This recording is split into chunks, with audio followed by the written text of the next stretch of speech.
xamante ne dañu bokk yoon wi ndax journaliste la ñu xamee ko nag fële nga xamante ne moom mooy RTS muy Abdoulaye Fofana Seck mu taxawal aussi mouvement de soutien autour des Lions du Sénégal dalal na aussi beneen mouvement loolu yëpp tey nag ñu nar ko waxtaanee jaar-jaaram waaye surtout li nga xamante ne moom mooy cette fibre nga xamante ne dafa nekk ci moom ndax moom aussi c'est un homme de lettres ndax poète la écrivain la kan mooy Abdoulaye Fofana Seck tey loolu la ñu nar a waxtaanee fii ci seen émission si près si loin d'ailleurs duma def lu dul bàyyi leen ngeen xool li nga xamante ne moom mooy arrivé fii ci sama appartement ñu daal di nag tàmbali li nga xamante ne moom mooy laaj yeeg tontu yi dans ce nouveau numéro de votre émission si près si loin allez c'est parti. ginnaaw bi ñu leen nuyuwaatee nuyu bi gën a sell tey mbégte la contenté ni ma ko waxee woon à l'entame de mes propos dalal koo xamante ne aussi sunu naataangoo la waaye jiituñu tamit li nga xamante ne moom mooy yoon wi muy Abdoulaye Fofana Seck il est journaliste il est aussi poète di fàttali aussi bu ci kanamee dina ñëw ci mouvement bi nga xamante ne taxawal na ko en 2016 tey war a waxtaanee aussi yeneen ponk gën leen xam ne ki nga xamante ne tey moom mooy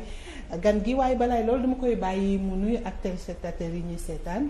Abdoulaye Fofana Seck maa ngi lay nuyu di la dalal jàmm di la bàyyi aussi nga nuyu ak téléspectateurs. waaw Adja maa ngi lay fay di la gërëm di la sant di nuyu téléspectateurs yi di am nag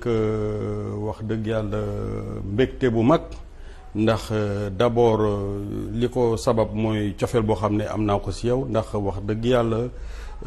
ñun ñi nga xam ne jiitu nañ leen ci métier bi nga xam ne mu di métier journalisme suñu gisee tey relève bi ñu assuré ko ak brio te ci ñu koy assuré ak brio ñu xàmmee ci ràññee ci ñenn ñoo xam ne wax dëgg yàlla mënoo douter benn yoon ci seen professionnalisme da nga ciy sant yàlla ndax xam nga métier bi da nga daan nekk ndaw gis ñoo xam ne dañ lay fasciné nga bëgg ko ndax am na benn moment boo xam ne Sénégal benn rajo rek a fi nekkoon ak benn télé te xam nga télé bi mu juddoo yàgg na 72 la Mamadou Abdoulaye Fofana moo ko njëkk a démarré il a été le premier à présenter le journal télévisé dans ce pays-là c'était après les Jeux olympiques de Munich. Radio Sénégal nekkoon fi ndax liggéey na Radio Sénégal avant télévision da nga dégg ay journalistes yu mel ne ay Ngeewaan Ñaan ay Sidi El bi ay ñoo xam ne waxtu woo déggee seen tour rek Alassane Ndiaye Alou dala daan fasciné nga bëgg a nekk journaliste bon ñoom ñu bay seen waar ñeneen di ko donnante ba benn génération ñëw téye mbir yi léeg-léeg damay toog di xalaat bu may tooñ amet sama doom la ma naan ko y a encore de très belles plumes dans la presse ma ne ko supposons Mamadou Oumar Ndiaye il est encore patron du Témoin su bindee ndaanaan la Tidiane Kassé Walfadjri Mame Less Camara journaliste formateur Cheikh Tidiane Dièye il a été conseiller en communication du président Diouf brillant philosophe il a travaillé au Soleil avant d'aller dans la diplomatie Mamadou Chérif Thiam mais l'un des meilleurs cadres de la RTS diggante médiature ak RTS fa la mësa liggéeyee spécialiste ci sociologie des médias ñu formé ko Bordeaux donc ñooñu da ngay gis ni ba léegi ay ndaanaan lañu te seen maîtrise de la langue française day tax waxtu loolu liiree rek après da nga naan il faut que ma ne farlu juwaat jàngaate xam nga Souleymane Bachir Diagne kàngam la professeur agrégé de philosophie daf daan jékki-jékki mu ne ma Fofana Seck ma ne ko mu ne ma liir nga tey Tidiane Kassé Walf ma ne ko waaw liir na ko mu ne ma naa c'est du régal donc xam nga ñooñu presse bi am na ci ay ndaanaan bu ma leen bëggul lim yëpp tey mat na émission ay kàngam yoo xam ne wax dëgg yàlla lu nekk def nañ ko ci ba ci ay ñoom Doudou Diène Abdoulaye Diaw ñoo ñëpp nekk ay kàngam yoo xam ne wax dëgg yàlla buñ demee tey ba affaire bi nekk ci beneen génération may suivre émission boo def ndax d'abord li ñu boole maam cofeel bi mooy passion sport bi ma gisoon si yow ndax man je reste un sportif boo nga xam ne waxtu ma gisee nit bëgg sport yooyu rek particulièrement jigéen ndax xam nga bari wuñu woon ci paysage médiatique bi sama rakk sama xarit sama jigéen Khady Aïdara jamono bi mu nekkee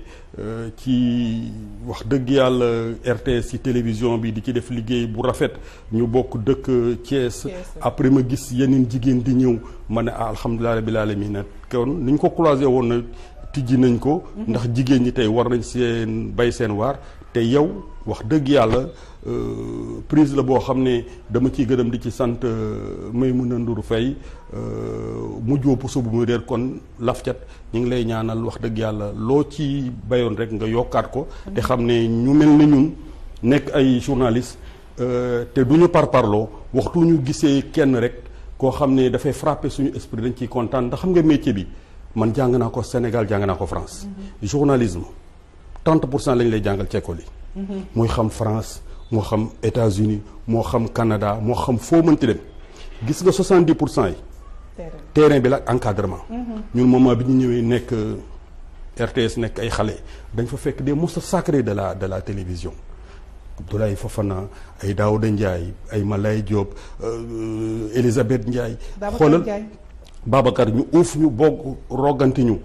à chaque fois boo defee benn affaire parce que da ngay ñëw nekk xale bëgg a wane ne xarañ nga bon ñu ne lii war nga ko def lii waruloo ko def mais da ngay ànd ak humilité ànd ak modestie noonu ñu lay encadré moo tax après boo demee ba nekk un produit aguerri falaakulli aleen waxtu wax ak ñu ni dinañ la déglu et là tu savais et tu sentais que on ne pouvait pas niveler par le bas booy xool tey RTS école la avant ça quotidien national Le Soleil xoolal Bara Diouf kàngam googu xoolal ñoom ay Ibrahima Gaye ñooñu Alioune Dramé ay journalistes yoo xam ne Djib Diédhiou ay ponkal nañu woon boo demee sud Babacar Touré auparavant avait fait le quotidien national Le Soleil nga xool ko ay Sidi Gaye ay Ibrahima Fall boo ñëwee école Latif Coulibaly oui Latif sama mag sama xarit boo ñëwee tey Walfadjri aussi c'était la même chose école la woon mu nekk référence Tidiane Kassé bii ma lay wax nii mu nekk ndaanaan da daan xëy defar une sud defar une Walf nekk kàngam journaliste nekk monteur oui ba ci tey nga gis affaire bi ni mu yaatoo kër boo fi dem rek falaakule aareen ba groupe Futur Média ba ci yéen boo ci nekk tey école la am na ci ñoo xam ne dañ fay jaar ñu tàggat leen tëggaat leen ba nga xam ne tey presque dañ leen di tiitaroo. alors déjà wax na ko annoncé na la couleur dina ñëw sa passage RTS parce que loolu mënul ñàkk ci li nga xamante ne ñu ñuy seetaan gën la xam mais dañuy tàmbali ci Grand Thiès fi nga xamante ne foofu nga cosaanoo te juddoo Grand Thiès mu nekk ni koy dippee la ville rebelle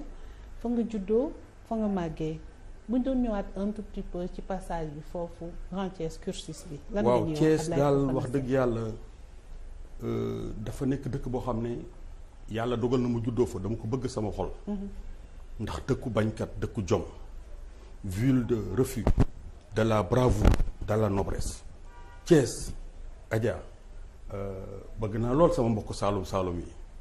kontaan naa ci yàlla ku nekk rek fa mu jaar nga juddoo fa. wante Thiès Adja mooy porte d'entrée du Cayor. d'accord porte d'entrée du Cayor où repose 33 damel xam nga booy dugg Kajoor xol bi di déqale ñu jenc fa Lat Joor Ngoone Latyr mu génn àddina mais Thiès ngay jaar foofu 33 damel ñoo fa tëdd Lat Joor rek moo ci sant Jóob ñépp ay Faal lañ te booy xool tey jéeri joor ndee la jëf ju rëy jëm defoon Thiès ak nasaraan ba nga xamee ne dafa yaakaar daf koy toroxal mu def ko la mu def mais kan moo ko jur Samba Yaaye Fall prince la woon comme moom waa Kajoor di bañ waa Thiès di bañ moo tax doomu Thiès wala nitu Thiès su ma déggee ñeen ñi di wax ma ne il faut ngeen xàmmee ngeen ràññee gis nga Thiès démb ba tey lépp luñ la mës a wax lu dul jom ak ngor ak fayda la ne nekk fa ñoo boot roganti Léopold Sédar Senghor Grand Thiès googu mu juddoo nag mu nekk ci biir xolu Thiès ki ma jur amoon na dimension yu bari politique administrative religieuse sociale ñu koy wax Alaaji May Seck moom ci boppam fonctionnaire la woon au Dakar Niger 60 mu nekk inspecteur du contrôle économique première liste bi nga xam ne moom la Senghor defoon ñu war a nekk député dugaloon nañ ko ci sëriñam bu baax ba sëriñam bu tedd ba sëriñ Bassirou Mbacké boo ko wax mu gàntal sëriñ Bassirou Mbacké mu doon sëriñam mooy papay sëriñ Mountakha Bachir mi nga xam ne tey mooy xalif général des Mourides. donc ci sama kër baay ci gàntal mu nekkoon compagnon bu Léopold Sédar Senghor ñu créé ndoo BDS en 1948 mais gis naa Senghor Adja li ma doon nekk xale. boobu yaa ngi am ñaataat. non boobu maa ngi jàng nekkatuma boobu xale boobu wala ou bien boobu oui Senghor 1981 la fi jógee boobu j'étais au lycée tu as vu donc yàgg na yàggul mais Ousmane Ngom député maire de Thiès moo jëloon maire bi ci loxo Senghor Ibrahima Sarr moo déclenché woon grève ba grève des cheminots 47 48 moom ak Amadou Babacar Sarr yëpp ñoo bokk ndey baay nekkoon na ministre ci nguuru Senghor Abdoulaye Fofana bi ñu ma tuddee ministre de l'intérieur ministre de l'information wax naa la sànq ma ne la Obey Diop moo njëkk a nekk ministre de l'information ci nguuru Senghor waaye Fofana Abdoulaye bi ñu ma tuddee kenn la woon ci nguuru Senghor ndax yàlla mayoon na ko benn talent ak benn éloquence boo xam ne wax dëgg yàlla xool ñëpp doon impressionné yemul foofu muy Daouda Sow ba ci Moustapha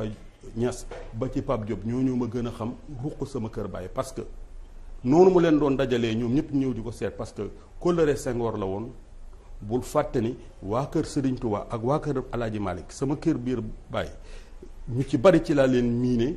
ñu nekk ay doomu Serigne Touba wala ñu nekk doomu Seydi Hadj Malick Sy sama maam ju baax ja Serigne Abdoul Aziz Sy mu tedd ma Pape Diop ancien député maire Thiès wàccee ne bagage mu ñëw di ganee si sama kër baay mu nekk représentant xalif général des Mourides ndax 1945 la ko nekk jamonoy Serigne Fallilou Mbacké kon Thiès lu am solo la ci man lu muy dund la Grand Thiès googu équipe bu fa nekkoon ba léegi mi ngi continuer bërki déma lañ doon final dama dem ba Thiès vey ba muy ASC Atomique ASC Atomique ay joueurs yu mag ñoo fa doon joué Cheikh Fam Diadiouli Diallo Moustapha Cissé Blake Yama Gor Seck ay joueurs yoo xam ne ñëpp internationaux la ñu woon tey jii équipe ba mi ngi nekk ci loxoy Samarak Moustapha mu ciy def liggéey bu rëy ndax cofeel goo xam ne am na ko ci koñ bi ak cofeel goo xam ne am na ko ci man ndax xam na ni Atomique dafa nekk sama xol kon Grand Thiès daal ci ab tënk alors Adja mi ngi noonu ci parcours bi dañ si dellu siwaat nga dugg école primaire mais sànq yaa ngi koy wax parce que xam ne bi nga nekkee RTS ñëpp di la gis yaa ngi koy wax bi 2S avant muy nekk sax 2S nekk la première chaîne privée fii au Sénégal les gens ne regardaient que la RTS donc nit ñi bi ñu la doon gis ñu bëri dañ doon foog ne parce que y avait un autre Abdoulaye Fofana kooku moom mooy sa turandoo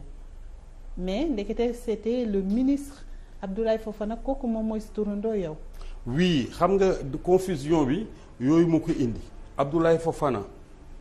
mi ngi tudd Mamadou Abdoulaye Fofana nekk doomu Abdoulaye Fofana kooku mooy journaliste bi moo démarré télévision en 1972. daan def JT bi. oui moo njëkk a def journal télévisé Sénégal. waaw ci daraja bi ci xam-xam bi ci talent bi brillant journaliste mais kooku mooy taawu Abdoulaye Fofana ancien ministre ancien président du Jaraaf ancien président de la fédération sénégalaise de football bi nga xam ne moom lañ ma tuddee. kooku mooy papay Abdou Karim Fofana bii nga xam ne mooy caatam. c'est son fils cadet. d'accord donc papam moom ci wàllu boppam nekkoon na enseignant ci njëlbeenam da doon jàngale après dugg ci nguuru Senghor. nekk ministre après mu nekk ambassadeur après mu créé SOADIP en 1972 mooy li nga xam ne moo doon à l'époque nettoiement bi ci Dakar Senghor joxoon ko. pendant de longues années bu ñu daan gis Dakar foofu tourné ci koñ yi ci ñi la gën a mag dañu daan gis oto SOADIP bi ñu jël mbalit mi moom ginnaaw bi nga xamee ne jógee na Rome ba nga xam ne nekkoon na fa ambassadeur en Italie bi mu ñëwee dans les années 70 particulièrement 72 ci la créé SOADIP ba 1985 après ci la SOADIP taxaw d'accord parce que loolu moo waral ku ci mel ni Abdou Karim Fofana benn jour ci déclaration mi ngi naan bu fekkee ne mbër yi ku ci mel ni Balla Gaye da naan man xaalisu làmb moo ma tudd man mun naa ne xaalisu mbalit aussi moo ma tudd ça se comprend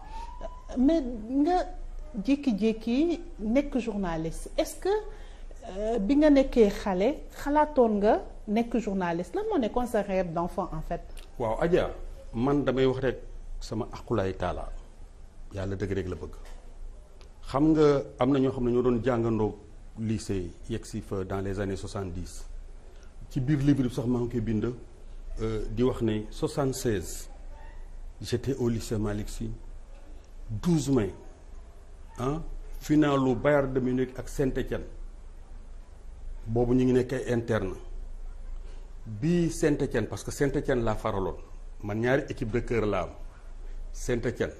comme tey nii xale yu bari faral Real wala Liverpool wala Paris Saint-Étienne Bayern de Munich gagné ko final boobu mais final boobu ma nekk xale faral Saint-Étienne ngandu équipe bu Saint-Étienne Kirkovic Christian Lopez Batnay Charamagna Hervé Révélli Patrick Révélli Farison Jean-Michel Larquet xoolal ñu ñëw Bayern de Munich gagné leen 12 mai 76 à Glasgow li tax ba léegi match boobu souvent su ma ciy waxtaan ak sama mag sama xarit Abdoulaye Diaw dafay reetaan dafa am ñaari balle de but yoo xam ne Santini ak Batnay dañ ko dóor ci poto bi xam nga tamit poto carré moo amoon léegi la ñuy def mu ron yi mais bu njëkk poto carré dugg na wala duggul coow li bari temps yooyu Bayern de Munich am ngandi équipe Gerd Müller Sepp Maier moo doon góol ñoom ñu gagné am na ci ñoo xam ne ñoo nekkoon internat lycée Malick Sy Malick Ndiaye ñu jéggal ma ci publicité bi mooy DG aw Banque Agricole général Moussa Fall tu as vu général Cheikh Wade bi tu as vu Seydou Cissé ñooñu ay morom lañu ñoo nekkoon fa amoon nañ fa suñu ay mag yoo xam ne nekk nañu kilifa tey ci dëkk bi ndax li ma koy faral di wax ma ne moment bi may bind livre bi lycée Malick Sy amoon na 6 généraux Mame Thierno Dieng mi ci la bokk François Ndiaye donc gis nga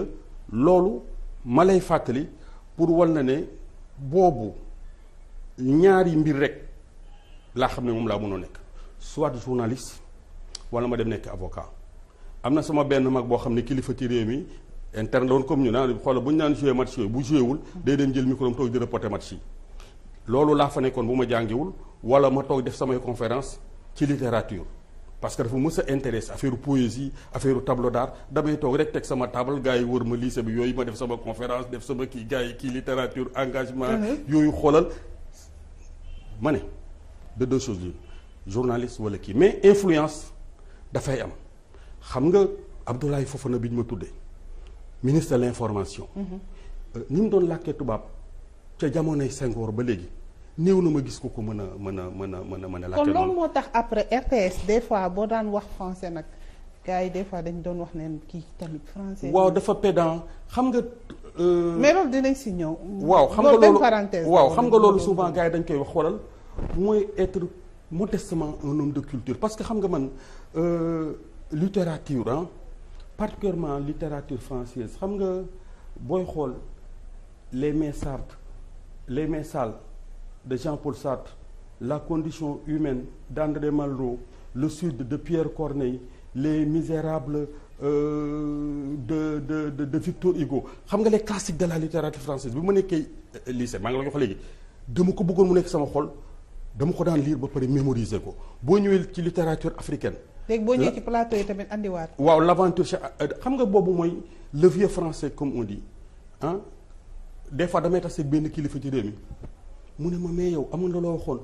le ballon qui navigue de camp en camp comme un frêle esquif sur une mer agitée wala la dernière fois yàggul de kilifa gu mag la ci réew mi il m'a dit je me rappelle de benn phrase boo xam ma ne ko lan la mu ne le Jaraaf de Dakar en prenant l'ascenseur du bonheur avait fini de scratcher sur le quai du Décevoir la Jeanne d'Arc de Dakar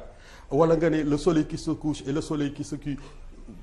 le plus beau entre le soleil qui se couche et le soleil qui se lève donc gis nga loolu mooy français imagé donc boobu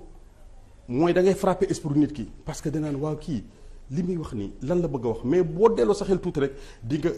nga comprendre donc di def information di ko poétiser style bu bees la woon ñenn ñi àndoon nañ ci ñenn ñu ànduñ ci woon. mais xam nga moment boobu sport aussi nga doon def. oui public bi nga doon janoo c'était un public jeune. waaw te ne ñi ngi commencé avec la génération de 2002 les El Hadj Ousseynou Diouf les Aliou Cissé et autres donc des fois. El Hadj Diouf si je dis si le football est un art El Hadj Diouf est un artiste. wala ma ñëw ma ne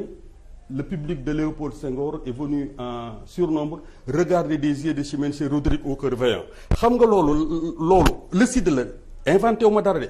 Pierre Corneille xam nga notion wu jom Rodrigue a-tu du cœur tout autre que mon père l'éprouverait sur l'heure parce que le débat mooy le sens de l'honneur rek mais nit ko xam ne bëgg nga ko moom sa goro toroxal na sa papa mu ñëw ne ko Rodrigue a-tu du cœur mu ne ko tout autre que mon père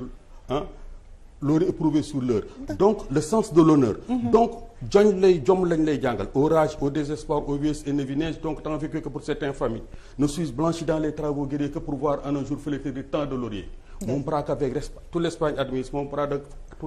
tragiquement que il ne fait rien qu'au cruel souvenir de ma gloire passée œuvre de tant de jours en un jour effacé nouvelle dignité fatale à mon bonheur précipice élevé d'où tombe mon honneur ça c'est le sens de l'honneur Pierre Touré Senghor xoole ni mu poétiser femme noire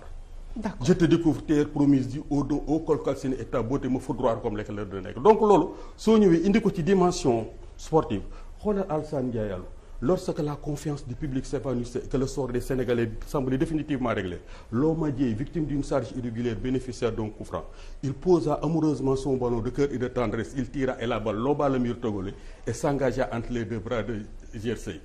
Toutes les maisons environnantes du parc municipal des sports savaient déjà que la Saint-Louisienne venait d'égaliser. Donc culture bobo, en fait, mu yaatu particulièrement dans le domaine du sport nga xam ne gëstu moo la koy jox ak passion mooy déteindre ci nit ki ñii ne dafa pédant ñii ne dafa lii ñii ne dafa la mais non humilité modeste parce que réew mi boo fi nekkee ay sachant ñu mën a téy di la jàngal xam nga sànq wax naa la ay kàngam yoo xam ne ci biir presse bi moo tax à chaque fois bu ma defee benn affaire ba pare su ma jotee ay yenn coup de fil yi comme la dernière fois émission Binta Diallo ay kàngam ci biir presse bi dañ ma woo après j'étais séduit j'étais heureux j'ai dit yéen kat vous avez été mes encadreurs vous avez été mes formateurs kon bu ngeen jaakaaree ne jaar na yoon rek baax na nit da ngay am modestie da ngay humilité gis nga xam-xam yàlla moo koy def ci nit. d'accord xoolal baal ma rek bala ma lay delloo kàddu gi Léopold Senghor xam nga premier agrégé en grammaire dafa def école normale sup 32 dafa échoué école normale supérieure Souleymane Bachir Diagne bi ma tudd leen. def ko réussir Senghor ne ko kon surloué la. te xam nga Senghor ndaanaan la donc Sénégal dafa bari ay xam-xam dëkku Lamine Gueye dëkku Senghor dëkku Cheikh Anta Diop dëkku Mamadou Dia donc ay kàngam yu bari yoo xam ne ba ci tey presse bi ñi ma la doon wax nii ñu nekk ay ndaanaan loo fiy def rek wala loo fi wax xool ko bu baax parce que ñi lay déglu ñoo la ëpp xam-xam ñoo la gën juddu ñoo la ëpp toutes les légitimités mais dañ naan teg wax nag natt ma wax la ko tey da ngay gas pax di nga ci dugal nit ñi wala nit ñi dugal la ci. d'accord alors bu ñu dellu si waatee ci yow loolu benn parenthèse la dinañ si gën a ñëw parce que aussi da ngeen le public aussi boo doon waxal te xam nañ ne fii li ci ëpp ci public bi quand même dañu xaw a seen jàng soriwul du ñu ne analphabète parce que c'est un peu manqué de respect quand même au Sénégal à certains Sénégalais mais li nga xamante ne moom mooy sa duggu RTS parce que jóge woo rek ñëw RTS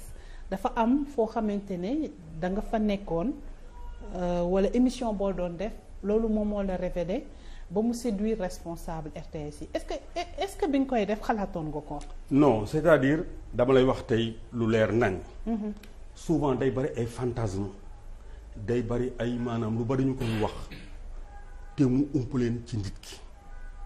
est-ce que tu vois très bien. d'accord journalisme bi dama ko jàng Sénégal jàng ko France léegi nag RTS kay ma wax la comment les choses sont passées de la façon la plus naturelle gis nga 91 92 j'étais encore relativement jeune. dafa woon benn journal bu ñuy wax journal Télémac ba léegi mi ngi sama kër ma gàdde.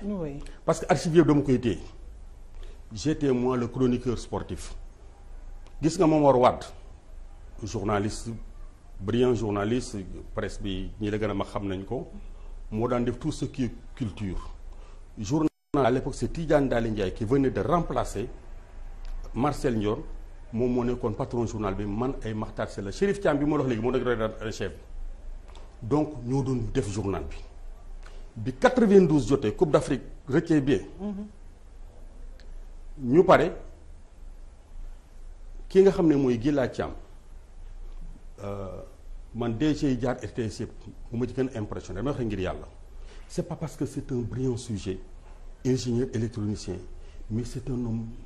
d'une droiture morale remarquable nit ku baax yaru bari xam-xam ingénieur en électronique mu remplacer Tidiane Daly Ndiaye bi mu ko remplacer parce que il lisait régulièrement le journal Télémac il ne me connaissait pas mi ngi may dégg mi ngi fi dëkk bi moomu wóolu ma ñëw mu ne ma c'est toi Abdoulaye Fofana Seck bu je te lis avec beaucoup de plaisir dans le magazine Télémac daan ne ma mais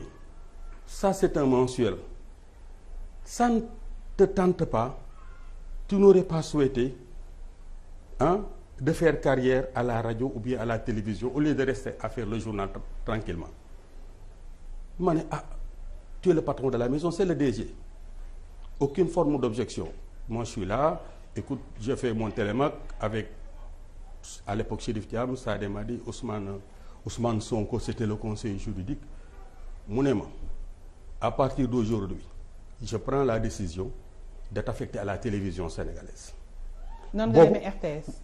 non boobu maa ngi woon RTS da nga déglu ba xam ne. Télémac journalu RTS la. RTS la d'accord télévision la. 72 non je veux dire à la télévision. oui nga demee donc télévision. mu ne ma léegi tu vas aller à la télévision. léegi boobu ñaari reporter sportif ñoo fa nekkoon Oumar Dia ak Jérôme Diouf oui. donc ñeneen ñi mon grand frère Abdoulaye Diaw les autres là ñoom rajo la ñu nekkoon. xam nga dafa amoon rajo am télévision. léegi bi ma demee ma fekk leen fa ñoom ñaar mu ne ma comme tu es le Benjamin tu vas donner un peu plus de trucs à j'étais relativement jeune Daouda Ndiaye était le chef tu comprends donc je viens je découvre cet univers là parce que les stars de la télévision et de la rajo lañu daan génne ci journal bi. mu ñëw bi ma ñëwee xamoon naa leen miinoon naa leen parce que dañu ma daan yónni reportage ma ñëw dafa dellu ancienne maison. Télémac bi ñu nekkoon ancienne maison. xam nga ancienne maison ba léegi am na beaucoup de secteurs. de services départements wala même de comment dire de direction yu fa nekk. comme direction commerciale comme direction financière bref xoolal su ñu ñëwee on fait les porteurs dellu yooyu après bu dem yooyu léegi c'est comme ça bi ñu commencé affaire bi comme j'étais le plus jeune et puis j'avais un style qui m'est particulier tout de suite on voyait un peu plus ou moins toute proportion gardée ne kii kat am na benn style bu bees bu mu indi yooyu mooy comme ni nga doon wax sànq yooyu rek ñëw làkk bien que maa ngi gën nekk booy di làkk tubaab boo xam ne ancien temps la tu comprends di poétiser affaire di truc affaire ba progressivement finalement ce public certains avaient adoubé daa di ne bon on consomme ñeneen ñi kii dafa bëri titre non dafa ne non dafa pédale la ñaar rajo ju bëri titre man ñi ma xam ñu lay jox bëri titre xam nga man souvent boo may gis ne te xamuloo ma xam nga noonu may làkkee tubaab noonu mu naan ñenn ñi naan dafa pédant mais am na ci ñoo xam ne bu ñu ma déggee may làkk wolof dañu defee ne jàngu école parce que à chaque fois que je parle wolof je parle un wolof mais châtié bu nga xam ne man mun naa taxaw fii di wax ak yow wolof bu xóot boo xam ne li may wax doo ci comprendre dara. d'accord alors nga ñëw fekk. ñooñu nekk fa. balaa ñuy dem ci wàll bi léegi et progressivement d'autres jeunes qui arrivent ñu fekk fa ay mag ay nangam et dans cette séquence là je rends hommage à Daouda Ndiaye je rends hommage à quelqu'un qui n'est plus de ce monde-là très brillant reporter brillant présentateur c'est l'un des journalistes les plus doués de sa génération Amadou Mbaye Loum dama la expliquer benn affaire bu ndaw je les ai pratiqués tous gis nga Loum était un talent mais boo xam ne foo ko natt weesu na ko et sous son aile comme Daouda Ndiaye comme d'autres Elisabeth affectueuse à souhait ñu encadré et finalement xoolal progressivement le sport là bi nga xam ne sax moo taxoon ñu indi ma foofu li ma doon def culture sax xoolal mu ëppoon après ñu jox ma affaire dem yaay bu exposition amee yaa koy defi bu tableau d'art amee yaa koy defi bu affaire culture amee nga yaa koy defi parce que il savait ñoom que ni sport bi passion la mais en vérité am na beneen dimension bu nekkoon ci man xam ne ñenn ñi découvrir nañu sax man journaliste culturel laa waroon nekk mais passion bi ma bëggoon ci affaire kii te xam nga Adja bi ñu lay formé formé ñu la comme journaliste sportif journaliste sportif la ñuy formé ñi dem nekk journaliste sportif par passion la et puis da ngay nangoo gëstu xam nga dama lay wax benn affaire Abdoulaye Diaw monument la dans le journalisme xam nga man Alassane Ndiaye Alou bàyyi la ci man instituteur la woon moom bi muy def jeu de l'amitié 63 ci wet gi kan ma fa nekkoon Bachir Kounta après ci la ay ñoom Pathé Fall Dieye ñëw yooyu ba ci ay ñoom Golbert ba ci Abdoulaye Diaw bi nga xam ne day wax ni su ma nekkee reporter sportif yàlla ak Bachir Kounta parce que moom daan gis ca Ndar ma fan ko nekk ko mu bëgg ko mais moment bi nga xamee ne nekk na Kaolack te war a jóge Kaolack pour ñëw rajo rédaction centrale Dakar fii rajo mais coow li ni mu baree woon parce que les ténors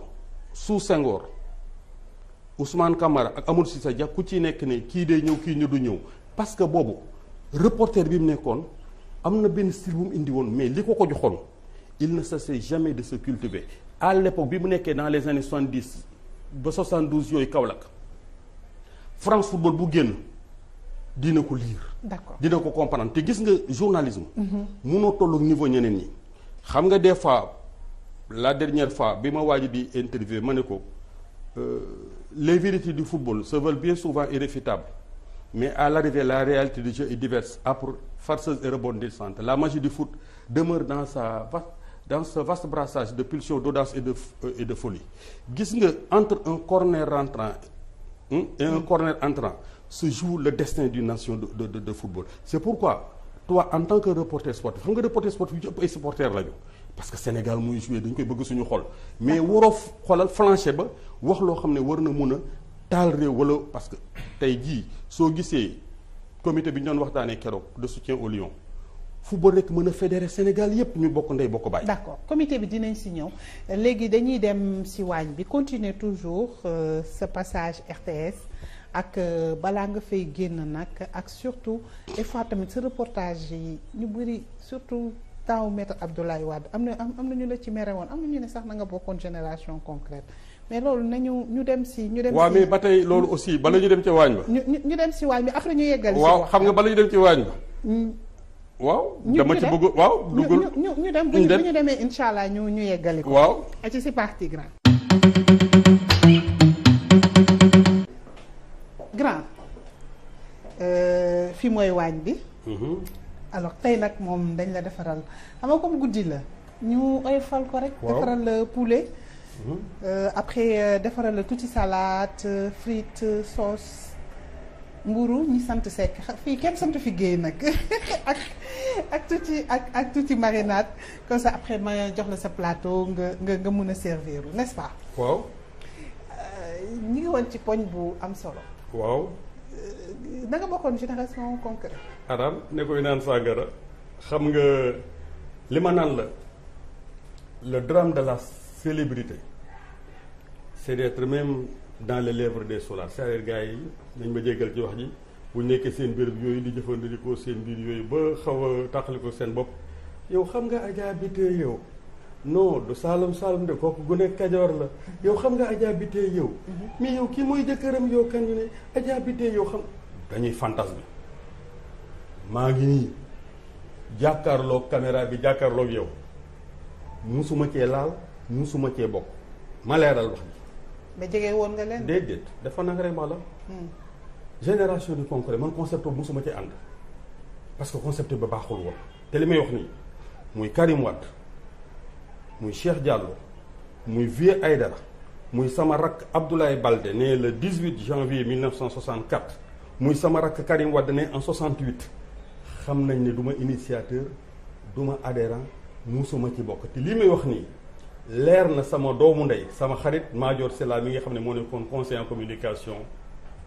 Karim Wade. kon na nga jege woon Madior Sylla rek. non Madior Sylla du ñu ay confrères ay doomu ndey lañu. dama lay expliquer Madior moo nekkoon conseiller en communication Karim Wade. Madior sama mag la sama xarit la du ñu ñaari nit benn nit lañu. te pourtant RTS lañ xamante man ak moom de moom waa Dakar la Pikine la juddoo man ma nekk waa Thiès. waaw mu ñëw nekk journaliste RTS yow tamit nga nekk fa. léegi ñu nekk ñun ñaar ci kaw ay valeurs yu ñu partagé wu. ah da ngeen xaw a niroo tuuti style mais kële moom moo gën a xaw a discret yow moom yow grand yow moom da nga doon assumer moom. waaw non xam nga man ku nekk rek ak tempérament la moom moo gën a discret. non xam nga moom daf koy wax sax boo waxee man ak Fofana Seck bokkuñu tempérament xam nga man Adja dara feesul sama bët. gis nga su ma la xoolee ni natt la maslaa ak yow ci kaw nag yar ak teggin gi nga xam ne nekk naa ko ak taalibe Serigne Touba bi bu weesoo loolu rek ma ne la xoolee boo dee yàlla tawal parce que man suñu borom rek laa wékk samay mbir wékku mu ko beneen mbindeef moo tax boo gisee yenn tolof sax wala yenn galgal yi ak yenn tuuma yi nit ñi dañuy wax te ki ñuy wax xamuñu ko. donc dama lay reeral ne la ñooñu nga xam ne tey sos nañ génération de conclure wutaloon yoon Karim Wade te ca njëlbeen nga moo ne woon naan ne lii ku ci dugg doo ci am ndam parce que yoon bi baaxul. li nga xam ne tey nekkoon na benn trait d'union entre man ak sama rakk nekkoon nit koo xam ne daf ma respecté woon loolu gis nga Karim Wade soo ko xamoon da nga koy apprécier parce que am na valeur yu bari yu nekk ci moom d'abord gis nga li ndeyam nekk tubaab dafa am lu mu jël ci ndey ji am lu mu jël ci baay bi nekk seen synthèse Karim ñàkkul fayda ñàkkul fit du dugg ci ay détails dama lay wax te su ma la waxee ne la am na lu yàlla def ci moom parce que ingénierie financière xam na ci lu wér lu nga xam ne xoolal foo ko natt weesu na ko moo tax li xew ginnaaw bi nga xamee ne bàyyam perte na pouvoir bi tuuma bu nekk topp ko te ba ñuy wër néew ma gisuñu dara de waaye li ñu yaakaaroon ak la ñu gis kon lu néew la bref Madior Sylla sama xarit sama mag sama doomu ndey ñu doon liggéeyandoo RTS mu nekk tey banque centrale moom moo nekkoon conseiller en communication Karim Wade donc man ak Madior on ne se quitte pas on ne s'est jamais quitté parce que loolu rek la ma lebal lu baax rek la ma lebal man aussi lu baax rek laa ko lebal ñu nekk ñaar yu nga xam ne déggoo bu fekku nekk weesu na ko mu nekk nit ku am fayda nit ku am jàmbur man gis nga waxtu gisee ma ne diw sama xarit la soo ko xoolee rek tuuma mën na ko dal mais boobu demee ba ci biir xam ne am na valeur ci moom loolu mooy li xew mais au demeurant Karim Wade mayoon na ma ci loo xam ne ci moom mënuma ko ñàkk bañ a saluer ndax xam nga tey bu sa bàyyi jiitee réew tout le monde la fait la cour ñu bari am nga ci ñoom mépris te nga gis benn nit boo xam ne respecté ko xam nga lan la ma daan wooye sniper parce que à chaque fois que ñu daan waxtaan da daan gis benn genre dëggu ak benn fi daf koy jaaxal ba benn jour mu ne ma mais toi mais tu me rates pas ma ne ko non qui aime bien châtie bien je veux rek tout simplement que ñeen ñi nga xam ne fëkk nañ la bañ la yóbbu fi nga xam ne gënaluma ndax xam nga lu tax ma lay wax loolu tey dama am benn jamono ma gis schéma boo xam ne dafa amaatoon man am naa mag am na xarit boo xam ne soo ma ko laajee ma wax la ko dama koy assumer kan Ousmane Tanor Dieng suma mag la suma xarit la waaw dee rek moo ñu tax xale bañ ko yóbbu ngee ñeen di jenc ko gis nga keroog ba ñu perte pouvoir ba moom ak Diouf en 2000 16h ba 17h man ak moom rek ci bureau loolu sénégalais xamuñu ko kañu ñaaree loolu gendarme la woon mooy géej Dakar fii la jour boobu lan la wax non jour boobu metti woon na ndax défaite ku la ne Amirou rek nax na la xam nga nekk numéro 2 d'un régime pendant de longues années parce que Diouf li mu nekk pouvoir bi yëpp dafa jébbal nguur gi bi ci njëkk Jean Collin bi ci des mu jébbal ko Ousmane Tanor Dieng 2000 am perte pouvoir bi ma dikk ne grand frère mu ne ma petit frère je l'ai vu vraiment ci condition yoo xam ne diis na trop ndax gor la te ñàkk na te metti na ma ne ko grand mu ne ma ne ko c'est le petit frère qui te parle yàlla fii ne woon mission bi fi lay yem kenn mënoon fexe tey ba Abdou Diouf gagné 2e tour bi ak Abdoulaye Wade léegi nag li nga xam ne man modestement humblement moom laa lay digal ci rakk ak mag mooy choix bi Diouf defoon ci yow ba jënd la ñëpp fexeel ba tey bi mu fi jógee ba ak munti xew nga démontrer valeur boobu ba Sénégal yëpp gën laa nawaat. d'accord alors grand léegi dama lay andi sa assiette mu nekk témoignage bu am solo ci un grand comité de l'État parce que loolu bu ko nit ñi fàttee d'abord parcours am nga serviru ñu continuer parce que sa passage tamit RTS waaw léegi parce que xam nga sànq rek ñu ngi koy wax xam nga léegi ba léegi ba agent RTS la mais xam nga RTS fi mu ne nii yow ak sa xarit bi Racine Talla qu'est-ce qui s'est passé entre vous deux non xam nga parce que dafa mel ni sa nomination service direction commerciale bi moo andi coow li wala. waaw qu'est-ce qui s'est passé. waaw xam nga Adja xam nga nag invité yi nga doon am yëpp dañuy servir seen bopp. est-ce que man mën naa la wax servir ma. loolu nag moo koy defal tey muy dérogation xam nga man sama kër nag madame Seck moo may servir. waaw mais garaaw. tey nag moo tax bu ma ñëwee fii tey nga jox ma teraanga bi. waaw yow yaa may servir yow yaa ma ciy defal rek mais nag xoolal léger parce que xam nga ndaw si. day veiller ci sama alimentation. moo tax gis nga yenn heure yi bu xasee ba weesu. su ma munta ñàkk bañ a lekk nag mange léger. comme elle est très exigeante nag te cordon bleu la. ma ci profité rek di ko gërëm di ko sant ci loolu. parce que sawar na ci hommage bi nga ko rendre ci livre bi bu ci kanamee dinañ moo tax nag may wax loolu kon nag léegi yow la wax nga servir ma. non garaaw noo ko defee rek baax na. non jëlal rek garaaw dafa damay bañ après yeneen invité yi bu ñëwee. non nga ne leen foofu foofa ne yow sama grand nga. waaw nga ne leen foofa na sekk ak man moom def ceeg sotti ci la. franchement mais grave. mun naa tàmbali fii mun naa dem fe. waaw bu la si neex rek. waaw léegi ma defal la nii. waaw comme ça nga jël ci frite bi mais grand qu'est-ce qui s'est passé. waaw léegi bu ma jëlee ba pare ñu dellu fële après ñu kii. waaw allez-y. bon léegi nag élégance. moo ngi noonu ñëwal rek. ma jël benn. waaw. après ma jël hors d'œuvre. mais bi nga demee service commercial wala direction commerciale sa première sortie nga amoon ay ambition pour la boîte qu'est-ce qui s'est passé. waaw mais xam nga jaam ak pexeem yàlla ak dogalam. comme on dit yooyu yëpp dafa lié ak li nga xam ne rek moom mooy mbiru doomu aadama donc man ci sama wàllu bopp. waaw dama lay wax ni sans aucune forme de regret. non baax na pain bi moom mun naa ko bàyyi. d'accord y a pas de souci. ma defal la service plateau baa ngi nii. juste derrière vous. li nga xam ma def la torchon. léegi nga ne yaa ngi woon ci. waaw moo loolu laa lay expliquer. ne la xam nga sans aucune forme de regret xam nga Racine. bi mu ñëwee en 2012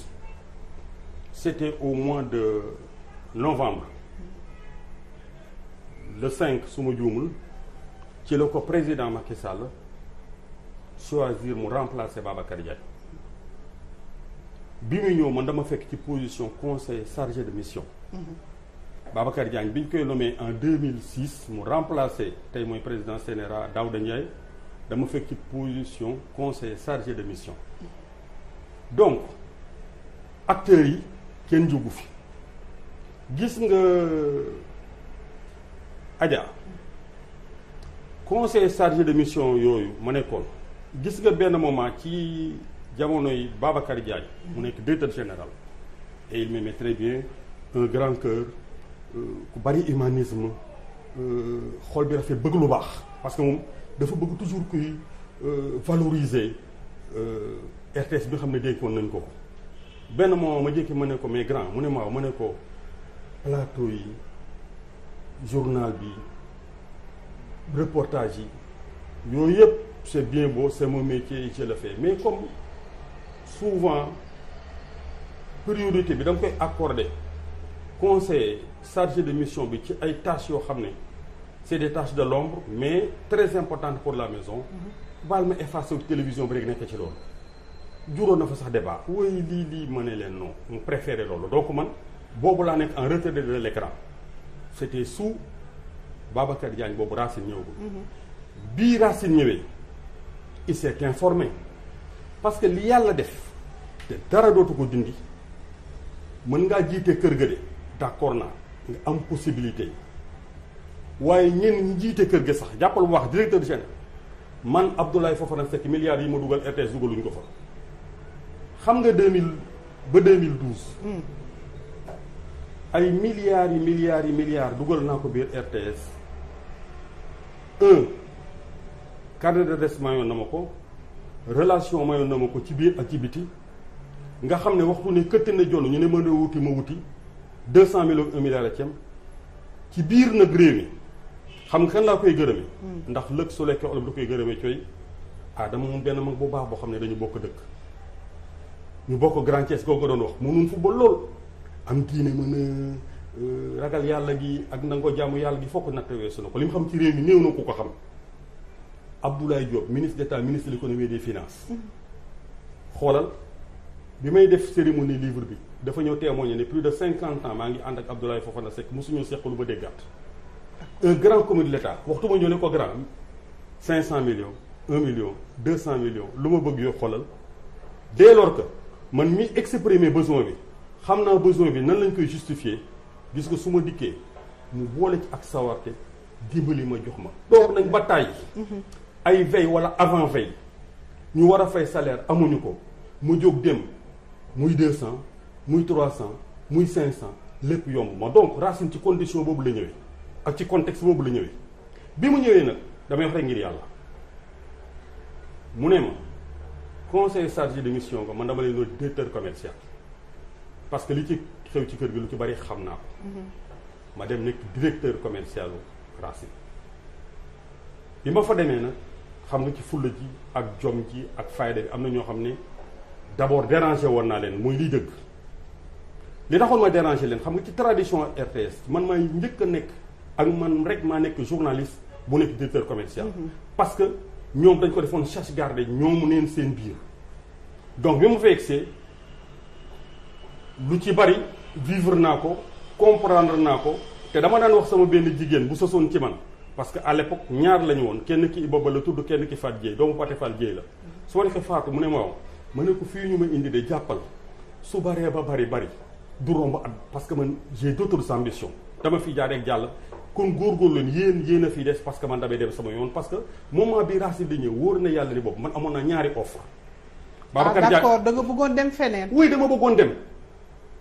après ma ne leen comme ni demee leen bàyyi leen rek ma gunge après bu affaire yi dalee rek ba nga xam ne tey wax dëgg yàlla xam naa ni ñu koy defee ndax yomboon na ma gis nga dafa am ñetti lettre de confort yoo xam ne bu ci nekk ñu ngi leen garder benn bi 1 milliard la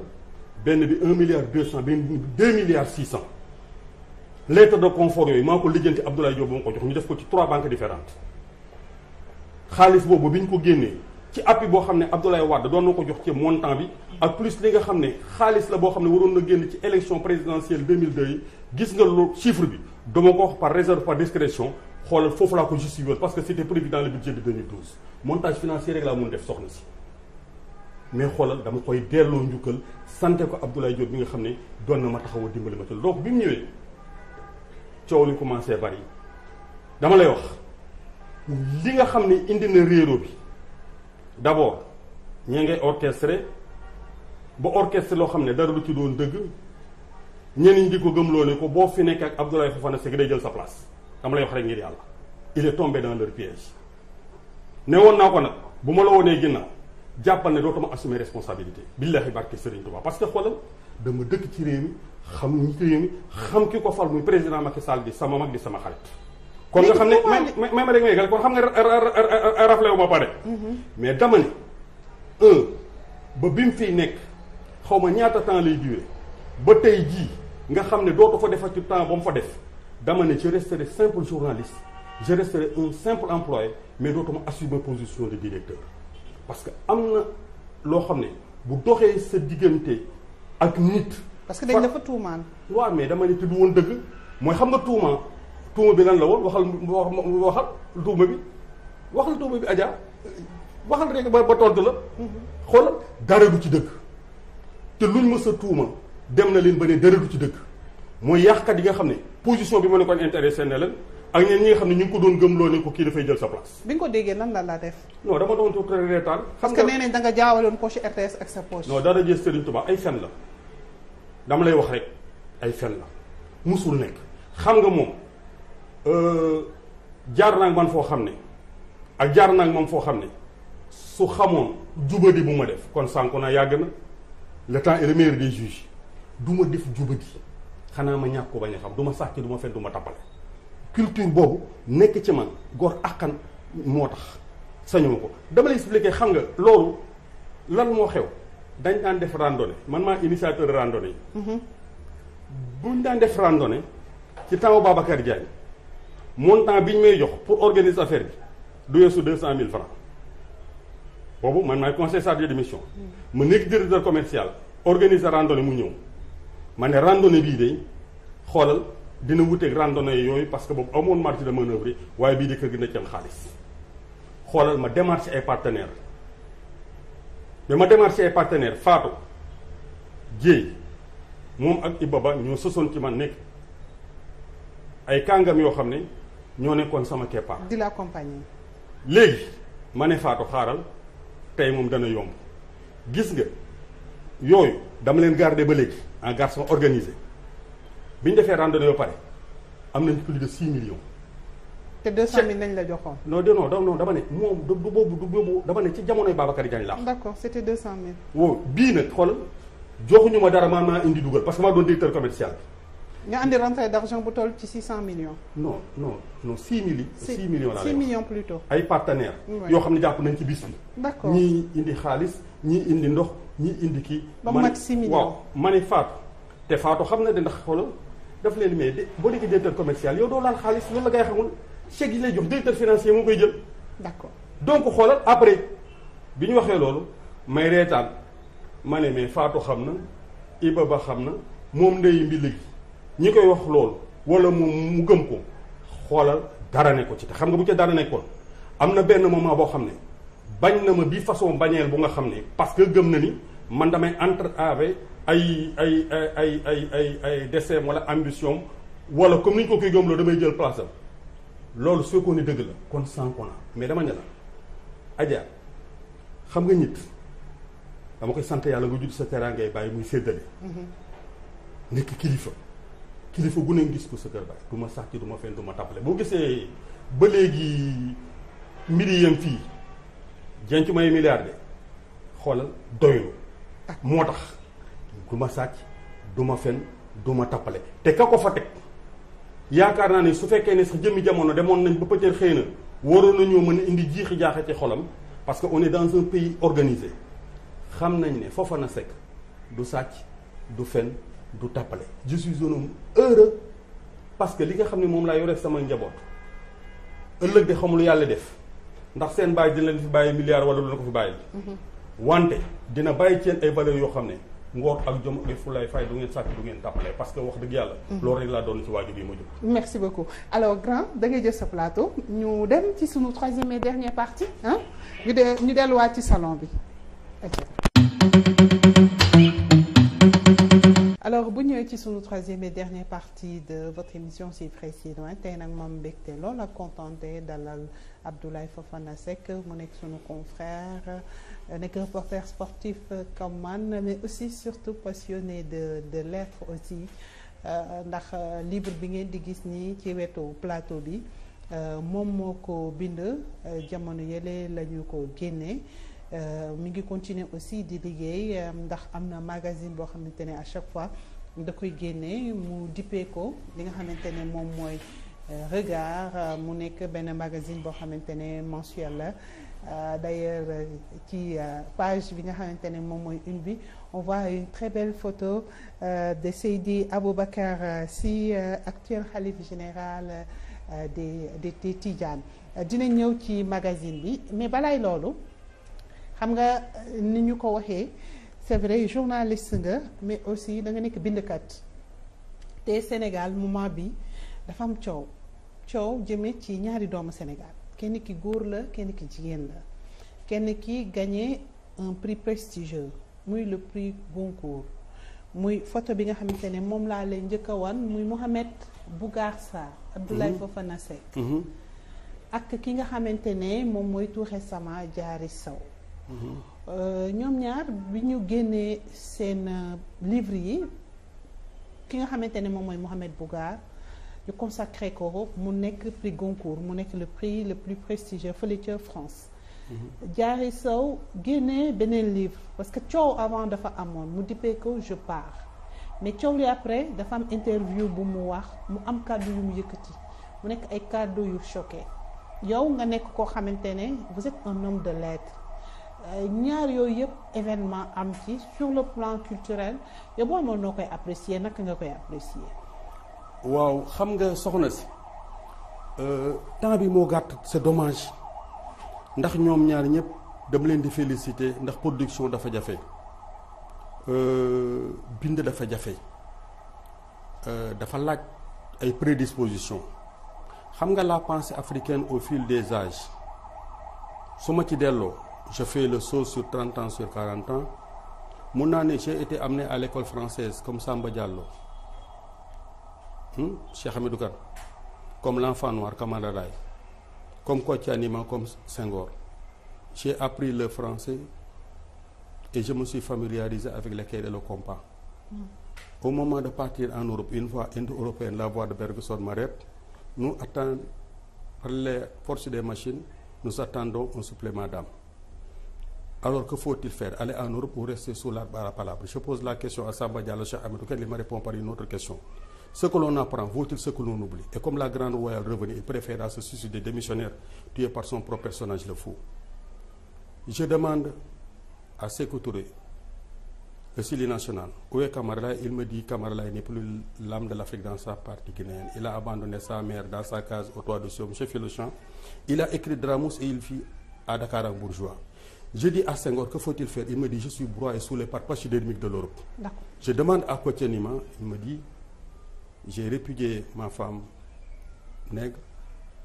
c'était une négresse qu'il avait épousée. Kocc Anima était président de l'Assemblée nationale du Niger. J'ai épousé une blanche. Je ne sais plus manger à la main, il me faut une fourchette. Et j'ai été un bon élève de Mohamed Leblanc. Mooy pensée africaine au fil des âges dama la koy tënkal xale yi dama leen di féliciter ak li coow li bari bari Bogar wëy def promotion borom ñaari tur yi bref tout ça séquence la ci biir production mais li mu def ak li mu bind ku amul talent gëm naa ni mënuloo ko. Diary Sow est victime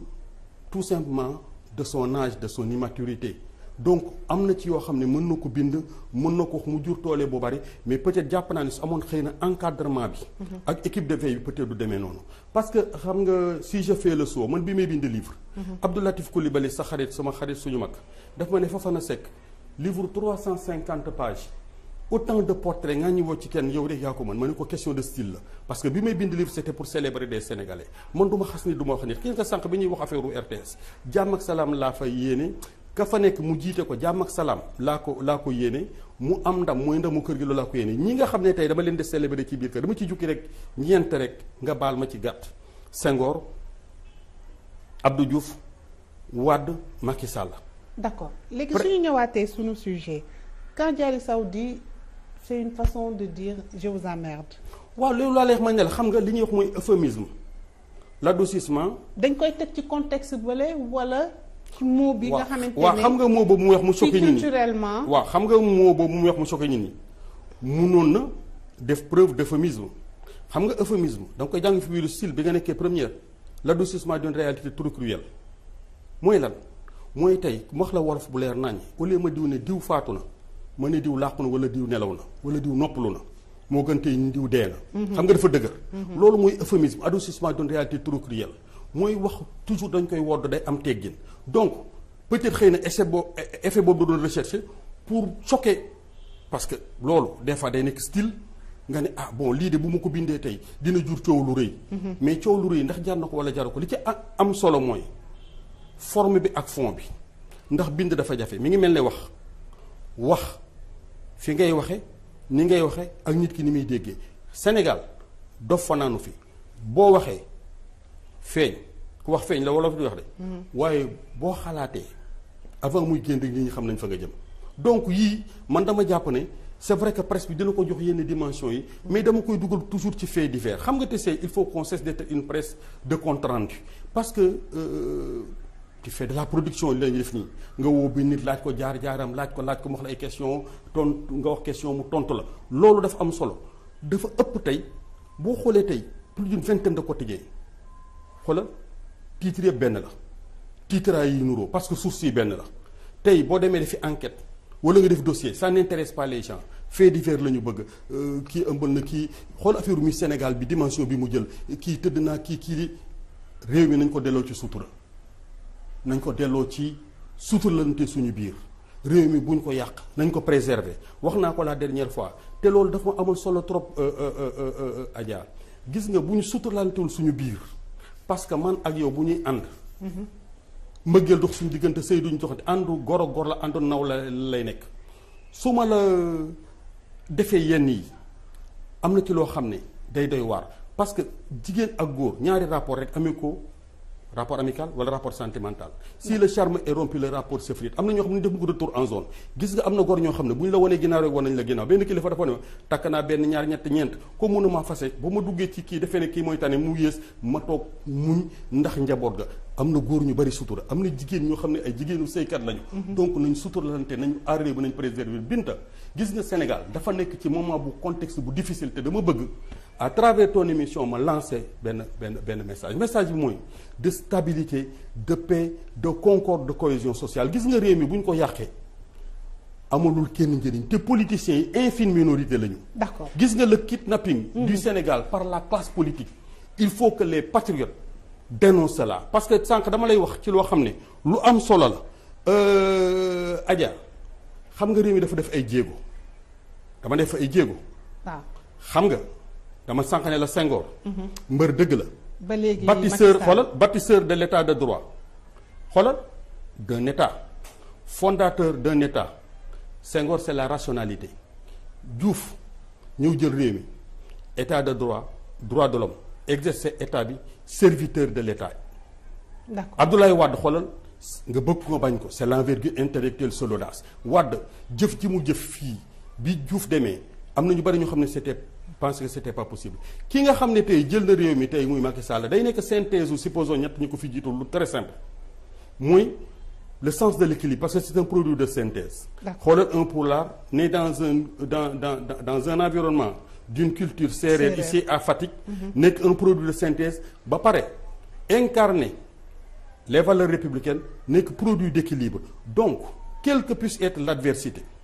et je dis à la classe politique opposition et pouvoir il faut que le Sénégal soit préservé parce que mbir mi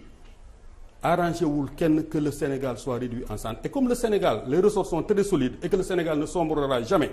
ku yebu nga xam ni mën ngaa wax sëriñ bi ba yàqu waaye mën a wax ba yàq réew mi te nit bu bëggee jiite du def lu ñu koy xebee waaye nit buy jiite day dëkk ci njéggal ak yërmande kon def ci sotti ci lay nekk rek ñi nga xam ne tey ñi ngi reyante ak président Macky Sall jël pouvoir bi nekk ci opposition bi démocratie day opposition face au pouvoir mais pouvoir bi day xam ne xoolal Macky Sall incarné na opposition su Wade tey mu nekk pouvoir kon ñi nekk tey opposition bi ñooy jëli pouvoir bi kon xoolal dañuy war a ancrage des valeurs de la République renforcement de la démocratie émergence d'une citoyenneté responsable man Abdoulaye Fofana Seck musuma jóg ci loolu man musuma bokk parti du ma parparloo ma ñëw ci koo xam ne wan nga ma ko. D'accord léegi ma wan la beneen image bi d'ailleurs c'est la dernière parce que waxtu wi jeex na mais mënuñu si bañ a waxtaan muy l'image du sélectionneur national day tënk lépp rek. waaw image bi Aliou Cissé sama rakk la. à part keroog bi nga xamee ne muy vendredi bële bi ñu joxe liste Lions yi Adja ci hôtelu Place boobu nekk ci VDN bi. waaw xam nga presse baa ñu ngi foon. boobu ma ñëw fekkee loolu. toog naa lu ëpp fukki at ak juróom gisuma ko kon nga xam ne amuñu rapport particulier Coupe d'Afrique bii nag ñu jëm muy CAN Cameroun 2021 waaw d'accord alors li tax ma wax la ko mooy da ngeen taxawal benn mouvement de soutien autour des Lions parce que da ngeen gis ne jot na ñu def union des cœurs pour ndam li nga xamante ni bëgg nañ ko ñu jëli ko même si comme on dit une victoire moom ça ne se décrète pas lan moo def tilt ba ngeen bëgg yéen ñëpp xàccandoo même si il faut le dire am nañ fi ay comité de soutien de supporters mais yéen da ngeen jël seen mouvement pour gën a peut-être boole ndoo force yëpp. waaw comité de soutien aux Lions man ak ñi ci bokk gis-gis bi ñu ci am mobiliser toutes les composantes internes et de la diaspora autour des Lions pour une campagne victorieuse xam nga loolu c'est très noble wutuñu place wutuñu poste xeexuñu ma Samba xeexuñu ma Demba ànduñu ma Samba ànduñu ma Demba xam nga équipe nationale li gars yi di fàtte soo gisee affaire dafay yaatu du question entraîneur rek du question fédéraux rek du question ministre des sports rek du question supporter du question ancien footballeur du question technicien du question journaliste ñëpp a ci war a bokk. xam nga li amoon 2002 mu jolli ñëpp def affaire bi seen mbiru bopp mu nekk feet bu rëy gis nga loolu tant que xol yi ànduñu ñëpp bokk ndey bokk baay élan de solidarité équipe bi toujours day manqué loo xam ne boo demee ci environnement bi du nga ko gis parce que équipe nationale warul tumuraanke équipe nationale du lu ñuy bàyyi kese ak entraîneur du lu ñuy bàyyi ak fédération du lu ñuy bàyyi ak ministre des sports du lu ñuy bàyyi ak président de la République c'est-à-dire nation bi yëpp parce que loolu rek xoolal bi ñu jógee Algérie gis nga tey yaa ngi koy gisaat marée humaine ba toppoon Lions yi tey gagné wuñu Coupe d'Afrique de jëm pale loolu football rek mu ko mën donc il faudrait que tey campagne bi man message bi may lancé ak góor ñi ko xam ne yëpp séq nañ ko li leen ci dugal du lenn pour affaire bi ñu bokk ndey bokk baay ku ne def la nga xam ne moom la xam yow journaliste nga sëriñ bay ñaan ma ngay ñaan supporter ba mën a dem supporter ji dem supporter ji quartier bu nekk gox bu nekk dëkk bu nekk préfet sous-préfet population yi yëpp dans leur entièreté bokk ndey bokk baay ñu xam ne suñu équipe nationale parce que génération bi Adja man booy wax affaire sport daf may neex trop parce que je vois la passion je vois le talent bii génération bu ñu rëccee te amuñu Coupe d'Afrique yàlla moo xam kañ lañ koy amaatee xam nga la moon 2002. dañu toog ba léegi ñu amaat génération boo xam ne tey mën nañu ko comparer ak boobu yow équipe nationale bu am gardien bu mel ne Edouard Mendy Kalidou Koulibaly ci axe bi Idrissa Gana Gueye milieu de terrain Sadio Mané ci kaw loolu mooy ossature équipe mooy colonne vertébrale bi du équipe yëpp ñoo ko am donc équipe bi je crois que ni bu ñu réceptifier tuuti tijjeeku tuuti boole ci ñëpp kenn bañ a xeeb kenn gëm naa ne ndam mën naa am mais ndam li lu koy jur xoolal mooy élan de solidarité il faut que Sénégalais yi wóolante jàppante gis nga góor bu jóg taxaw ne damay def lii lu mu ci bëgg lu mu ci wut fii kenn mu fekk kenn li am solo mooy gis nga patriotisme nit dañ koy dund xam nga Senghor je l'aime bien billaay Adja ndaa naan la xoolal un peuple un but une fois Macky Sall na déclenché hostilité yi mu nekk un peuple un but une fois mu créé marée humaine biir Sénégal créé ko fépp ñëpp bokk ndey ak baay bu Sénégal di joué xoolal mu jeex. alors grand ci ce livre bi je et les autres regard sur le Sénégal da nga ci sant gërëm ci sa soxna moom mooy sama dernière question d'habitude c'est vrai nit ñi dinañ gërëm seen soxna mais ni nga ko gërëmee dafa particulier. waaw mais xam nga au-delà de moom muy jigéen di ma tiitaroo nekk sama président fans club nag. des fois waaw dama koy provoqué waaw. ndaanaan la de yàlla may na ko judd bi may na ko xam-xam bi may na ko taar bi mais loolu lépp daf ko jaay jënde ko taalibe parce que man sama kër taalibe lañ judd man ak sama njaboot cat bi ma xam ci moom daal muy cat bu rëy fiir na ba foo ko natt weesu na ko waaye bu weesoo loolu amul lu ma koy xase amul lu ma koy sikke mënuma lu la naw ko parce que déggal na ma am na ci man yéene ndax xoolal dama ko nag valoriser te du ma ci tiitaroo ndax xam nga jigéen soo ko jëlee soo bëggee sëriñ bi mu def la nawle soo bëggee mu lay tiitaroo da nga koy valoriser gis nga jigéen lépp lu mu am muy xeetu teranga soo nekkee ci biir sëy bakoog moom intérêt waru la intéressé c'est pourquoi moo tax takk jigéen ngir intérêt dama ko bannir dama ko rejeté gis nga jigéen soo ko takkoon mu nekk milliardaire sax la ca war yaa ko war a def yaa ko war a yor du mën a jigéen symbole de soumission de ñoo dama attaqué le féminisme rampant là qui ne se justifie pas mais dama ne la jigéen day wéy ci ndigal day dégg ndigalu jëkkëram mais gis nga jëkkër soo bëggee sa jabar yi la tiitaroo boo ko xoolee jàkk ak jàkk ci biir néeg ci biir kër day xam ne yow wàccoo nga ak moom donc loolu moo tax bi may bind livre ma delloo ko hommage boobu hommage bi nag au-delà de sa personne sama ndeyam kuy jigéen ñooy suñu jabar ñooy suñuy xarit ñooy suñuy rak ñoo ëpp jom fopp góor ñi gis nga la larbinisme rampant que je vois ici et que je dénonce jigéen ñi araamal nañ ko da ngay gis góor comme sa moroomu góor mu dem nekk ca moroomu góoram ci nawleem nekk surgaam di ko xalamal di fen di teg xoolal jigéen ñi jomb nañ ko jigéen ñi ñoo yor kër yi ñoo ëpp jom ñoo ëpp sutura xoolal foo natt seen yaatu weesu na ko duñu mujj pousse bi mu réer parce que góoru Sénégal war nañu valoriser encore davantage jigéen ñi le Sénégal qui gagne c'est le Sénégal des femmes man. Absolument jigéen ñi laa faral. et on a envie d'applaudir merci beaucoup en tout cas ça a été un plaisir mais dernière question bi da nga bëgg ko sañsee. ah loolu nag wax dëgg yàlla Adja. est-ce que du ci juddu bi. moo tax ndax wax dëgg yàlla xam nga samay doom li may sol laa leen di sol tu sais pourquoi xoolal ci livre bii. ci livre bii bu ma la waxee âge même costume rek laa daan sol. d'accord déjà. lii xoolal j'étais gamin 2 ans 3 ans jëm 5 ans ci la ñu commencé sol costume gis nga costume bii. Allemagne la jógee woon sama bàyyi de mission ànd ak Ousmane Ngom député maire Thiès bi ma nekk xale loolu rek lañ may solal moo tax gis nga samay doom. li may sol ak fi may dugg loolu laa defal parce que sama bàyyi loolu la ma lebaloon xoolal sama ndey loolu la ma lebaloon moo tax dama juddu rek xam ni nit ku baax day yiw gis nga. la ma waajoo xoon foofa na sekk ma ne ko mu ne ma bala nga xam ne maa bëgg sañse bu may nelaw sax damay sañse. yow mi booy nelaw sax déedéet du man. waaw non kooku moom moo ne mu ne ne man bala nga xam ne dama bëgg a sañse. buy nelaw mu ne mu dee nelaw sax day sañse. yow booy nelaw sax grand da ngay non loolu dama ko sañ wax parce que taalibe laa mais xam nga li am solo mooy. loolu paraître la mais li ëpp solo sañse bi muy li ci biir li intérieur. gis nga Adja. xol bu rafet maandu. ragal yàlla topp yàlla te xam ne suñu borom moo fi nekk du fi jóg dafa am solo gis nga loo am dama lay wax lu leer nañ fa seeni ko bokk ak jaam yàlla yi Adja àddina yomb na yombul complet Adja xoolal guddi gii ñu nekk émission bi di daw question bu simple laa lay laaj mais suñu borom ba fan la làqoon bëccëg ba. bu bëccëg bi fan la koy làqee Adja. suñu borom yóbbuwuñ ci àddina fii indi wuñ fi ludul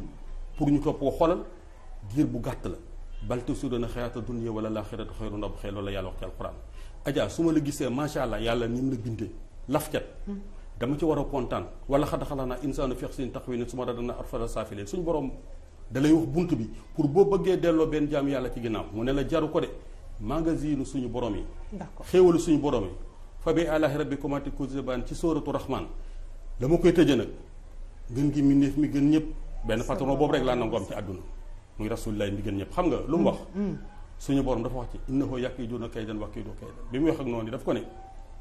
ils ont leur ruse j'ai mon plan suñu borom nag du plan day dogal xoolal kun fayakun suñu borom rek ku ko yeewu. lim ba. valeur numérique valeur mystique ba gars yi yàlla yi xam nañ ko sañu ma ko tudd ndax xaw ma ci ndigal waaye suñu borom noppi na kon gis nga àddina bi dañ fiy jaar di jàll Adja. wax sa baaxu borom dara nekkul su ma nee Adja est compétente elle est brillante elle est belle elle est macha allah ñu ne mais qu'est-ce qu'il dit. qu'est-ce qu'il cherche qu'est-ce qu'il veut non damay wax liy dëgg réew mi dañu terroriser nit ñi ba nit sañatu feex nit ku baax la je le dénonce vivement man su ma xamee lu baax ci nit dama koy wax su ma xamee safaan ba. noppi naa ci gis nga Serigne Cheikh Tidiane si mu baax ma sama baay bi. merci beaucoup. moo ne. di nga toog ci bërëb bi xaar toroxtaange ba far fa toroxe. merci beaucoup kàddu gu mujj gi. sant yàlla. gërëm yàlla gërëm la sant la ñaan groupe de presse bii sama jigéen sama xarit may mën nañ yor.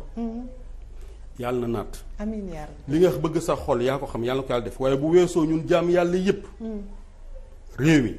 buñ ko foyee. Macky Sall mooy président de la République may yeggale rek am na ministre de l'intérieur am na armée bi ko jiite am na gendarmerie am na police mais xam nga am na ñeneen ñu ko téye jiite ko te ñu leen teg bët bu guddee du ñu nelaw ñu ngi téye seen kuréel si jaamu yàlla nañu ragal yàlla te xam ne yàlla noppi na gis nga yow da wutu Macky Sall Adja est-ce que xam nga nitu yàlla xam nañ ko fi mu ne nii. te fii may toog di la wax sañu ma laa ne diw ndax aw ma ci benn ndigal kon nga xam ne réew mi nit mënu ko yàq nañ ci rafet gis nga Macky Sall bis bu àpp ba jeexee tane dem gis nga tant que le contrat bi nga xam ne ki la lii au Sénégal xam nga remplaçant. dama ne la. xam nga tur bi. non dama ne la. lu leer nañ la kon loolu émission la. déedéet dama ne la dama lay wax lu leer nañ dama ne la. gaa yi yàlla yi laa wax. ne la ñoom xam nañ ko. xam nañ ko ñi nga xam ne nag dinañ koy déey amuñu sañ-sañu wax ko ndax dañ ci dul am ndigal. kon na nga xam ne ko wala. déedéet dama lay wax rek. dama ne la xoolal paaka du jiitu mu bar paaka. xam nga ci mbar lay dem. li am solo. muy junj rek laay wax. doy na borom ku yebu rafet ci njort. merci nañu xam ne mbir yi mbiru suñu borom la gis nga nguur mbiru suñu borom la Adja alxuraan ay ñëwaat de. merci kon allahumma maalikal mulki tuutil mulki man tashaa'u. merci beaucoup wa tu'izzu man tashaa'u wa tuzillu man tashaa'u bi yadikal xayri inna Allaha ala kulli shay'in qadir. bu merci àpp ba jeexee rek dana jeex waaye gis nga tant que contrat ba jeexul. merci tant que àpp bi jeexul. Sénégal yëpp bu ñu jógoon jàkkaarloo Macky Sall dëgg fii ju xool yàlla day bañ. bu yàlla nee nag day jeex xoolal bu Sénégal yëpp mobilisé woon ne dañu ànd ak Macky Sall du fi des minute. merci beaucoup. mu doon Abdoulaye Fofana Seck nekk sunu naataango moom moo doon invité tey votre émission si près si loin ma mun mbégte loolu ak contenté wax dëgg yàlla recevoir ko ci plateau bi en tout cas ça a été un plaisir partagé le grand franchement merci beaucoup de la disponibilité merci aussi à vous chers téléspectateurs waaye du ma yëkk ci jotaay bi te du ma remercier équipe bi nga xamante ne chaque fois moom may accompagner maa ngi gën a woon ak Papis Dem Issa Pouy mi ngi ci beneen caméra bi ak Kébé di remercier aussi Ibrahima Khaliloulaye ci montage ak ñeneen ñi nga xam ne aussi ñoom ñoo jàpp ci émission bi muy Les Invisibles merci beaucoup Nafi ma grande sœur chérie merci beaucoup à Justine nous vous donnons rendez-vous semaine prochaine même heure même chaîne toujours avec le même plaisir jërë ngeen jëf.